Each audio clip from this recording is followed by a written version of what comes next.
दिल्ली की हलचल भरी शाम थी। सड़क पर गाड़ियों का शोर, लोगों की भीड़ और ट्रैफिक सिग्नल पर बजते हॉर्न। लेकिन रवि के दिल में सन्नाटा था।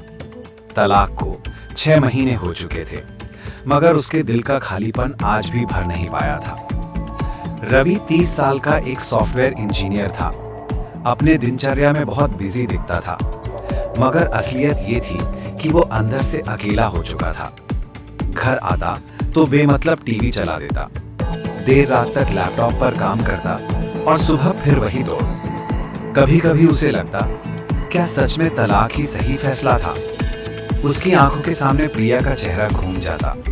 प्रिया उसकी पत्नी, या कहें अब पूर्व पत्नी। तलाक तक की कहानी।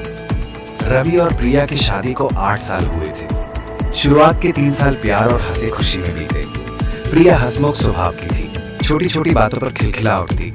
रवि थोड़ा गंभीर किस्म का था, लेकिन प्रिया की हंसी में उसे सुकून मिलता था। धीरे धीरे जिंदगी की जिम्मेदारियां बढ़ी।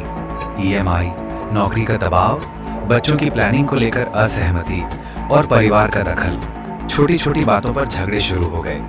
कभी कपड़ों को लेकर, कभी पैसे को लेकर, कभी किसी पार्टी में ना जाने को लेकर। जहां पहले बातें हंसी में खत्म हो जाती थी, वहीं अब ताने और चुप्पी में बदलने लगी। और फिर बात इतनी बढ़ गई कि कोर्ट तक पहुंची। दोनों ने सोचा अलग होना ही बेहतर है। तलाक के बाद की जिंदगी। रवि अपने अकेले फ्लैट में शिफ्ट हो गया। प्रिया मायके में रहने लगी। बाहर से दोनों सामान्य दिखते, सोशल मीडिया पर मुस्कुराती तस्वीरें, ऑफिस में नॉर्मल बातचीत, लेकिन रात को नींद किसी को भी नहीं आती थी। रवि को खाली घर काटने को दौड़ता और प्रिया को बिना रवि के चुप्पी सहन नहीं होती। अचानक फोन। एक शाम रवि अपने फ्लैट की बालकनी में बैठा था। ठंडी हवा बह रही थी और उसके हाथ में आधा भरा कॉफी मग। फोन बजा। स्क्रीन पर नाम चमका, प्रिया। रवि का दिल जोर से धड़क उठा। 6 महीने बाद ये पहला फोन था। उसने हिचकिचाते हुए कॉल उठाया।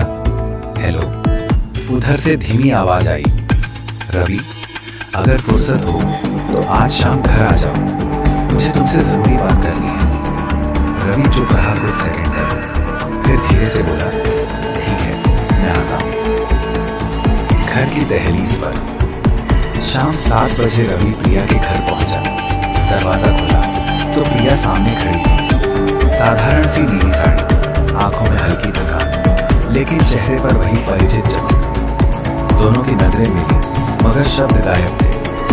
रवि ने धीरे से पूछा, कैसी हो? प्रिया ने जबरन मुस्कुराने की कोशिश की।